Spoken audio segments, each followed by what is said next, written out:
Hello everyone, this is HyperDeath from VPGamers, and I'm casting a 8-man free-for-all between 8 members of VP. We have Malakith, we have Fastidious, we have Millenium, we have Eaglearm, we have Gammathor, we have Phantom, we have Nilbog, and then we have me, HyperDeath, spawning as the green Terran. I picked random originally, and here we go. Now, some things to mention about this map. Rush distances are extremely short, both on the ground and especially in the air. Also, there's only a natural expansion for each base, so that's really going to cause some problems in the late game. So I think, I feel like your strategy in the beginning of the game really has a lot to do with how the mid-game and late game, well, not so much the mid-game, definitely late game, because there is going to start to be a sort of a mineral race. You're going to have to eliminate an opponent to actually expand out. As you can see, I am getting my 8 racks because I want a couple of Marines. I feel like someone's probably going to 6 pool if they can. I want to make sure it's not with me. I feel like scouting is sort of a waste because there are so many people to scout, and honestly, I think that I figured that everyone's just going to rush anyway. So get my supply depot at 9. That was actually at 9, and you know, just looking around the map real quick, we have most of the 2 Protosses are actually starting to begin their wall-offs with, or semi-wall-offs with cannons, which I guess is a wise choice, especially, you know, especially the full wall-off. You know, going air on this map is extremely powerful. This is the quick distance to get behind everyone's mineral patch, and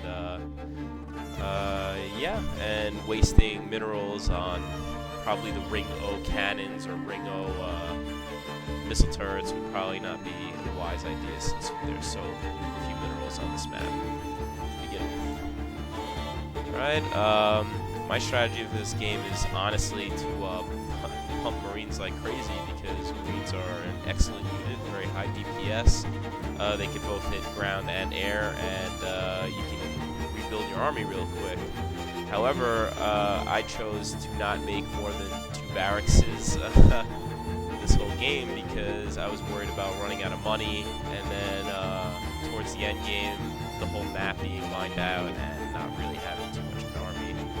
I do get the reactor and tech lab. In the beginning, I do want a ground force to prevent any strong pushes, so I decided to get some marauders and eventually tanks to defend. So, looking around the map real quick again, we see me just going Marines. We see Malakith starting up his ground army, I guess. He's got a gateway, cybernetics core, so he's possibly going air. We have Fastidious going ground army so far. Already teching up to tanks, which is pretty wise. He's got his bunker out here. I would like to see the bunker a little bit closer to his choke there. This actually isn't a bad place in case Zerg expands or things come around here and attack, I guess. But this isn't such a bad spot, especially when the siege is up. Although it would be nicer for him to have at least something here, like a missile turret, to spot the low ground so this tank can reach a little further. Over here, we have wall of spine claws, and this is actually a nice idea. The wall of spine claws and the queen to block the rest. He's actually creeping out, and that's actually quite a theme to Millennium's play. Creep out a lot during this map. And he gets the expansion. It seems to be the second fastest out of all of us, but definitely, I guess, decently risky for a free-for-all map, especially when we're rushing is pretty much encouraged. And then we have Eaglearm, who probably has the most interesting army composition with Ravens, I guess, and Marauders, Marines, and going to Starport, probably to get some medevacs in the composition, which is really powerful. Gammathor, he's got the cybernetics core, so he seems to want to tech, and he actually gets dropped in the game now, so it's kind of sad. I'm sure he would add a much better sort of composition to this game, or a little bit more of a challenge. So now, actually, there's 2 free expansions if anyone's scattered out and willing to expand. Phantom getting his orbital command up. Starting to build an army, going Banshees, which is actually a pretty good idea in the beginning. I don't know how many of us expected Banshees, but has a small defense, needs to get siege mode for that siege tank. A wall in, I'm not sure if that's the tightest wall in. I'm not sure if that's susceptible to a Zerg being won by. This is pretty interesting, which you'll see in a little bit. You know, I'm starting to get my expansion, you know, throwing down 2 bunkers, starting to move my tanks out. Definitely starting to upgrade my units. It's definitely really important to this match. I'm not sure what I'm doing, why it's... Okay, there we go.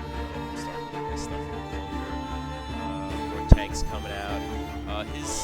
See, this range, too, is something to mention. It's extremely close. So, you know, just pay attention to that in the future. Back to Malakith. Malakith, he's starting to get void rays, which are, you know, obviously a really good choice for this map, because we can definitely do a lot of harassing mineral lines and whatnot. So, very good choice. He completely disregards ground army for the most part. I really feel like if you were to go void rays, he should have really expanded first, really get a decent economy going, because he's really pressed for gas. You know, not only that, he decides to attack me first, which is a mistake, because Marines do very good against void rays, especially in mass. Although, as we can see here, they're not very mobile. It takes them a while to get past all the buildings, and now, since they move through all the buildings, it's more of a line of Marines instead of a big wall, which would be more effective. So that gets really taken care of. I think I lose only a couple Marines, and he loses. I keep these here for now because I have a decent ground army over here, but to defend. But you know, I only lost a couple Marines, and he lost a really huge amount of void rays. When you think of expense, just going to the units and loss tab, he definitely has the highest. And I guess we missed out. Actually, Nilbog attacks me with Mutalisks. So, and this is where you start seeing that my tank can start shelling away at the Vespian gas guys, or his queen. I don't know why he had his queen there,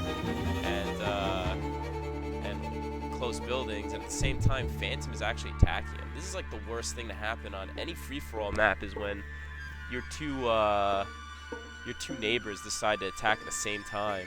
So, you know, then he starts attacking me, which, you know, I guess if you have a very a Banshee with low life, that happens. Oops. Wow, I'm getting really attacked here. How do I get out of it? Oh yeah, I still have the Marines. So we're gonna bring these in, see what damage I can do. Now, honestly, he has a lot of Mutalisks. I really think that these Mutalisks can probably take out all my Marines, but I guess he really doesn't want to take the chance right now. So at this point, I actually put some turrets, because I feel like I'm in a lot of trouble. Bring my Ravens around here. Let's just take a quick look around the map, since I missed a lot of action. It's really tough to keep track of all the action in such a large map. Alright, so Nilbog is taking his devastating Mutalisk force around the map, and you know, missing a lot of stuff, so I'm going to take off this unit loss tab, come back to it later. You know, I'm fearing you know, I really think he should take a chance and just take out some of these armies, especially from the neighbors, because, you know, he's definitely around here. And look at this, it's going, well, this really doesn't matter. I mean, this is, you know, it's pointless to attack Gammathor at this point. He's not gaining any minerals. His probes aren't even mining right now, so really no point in doing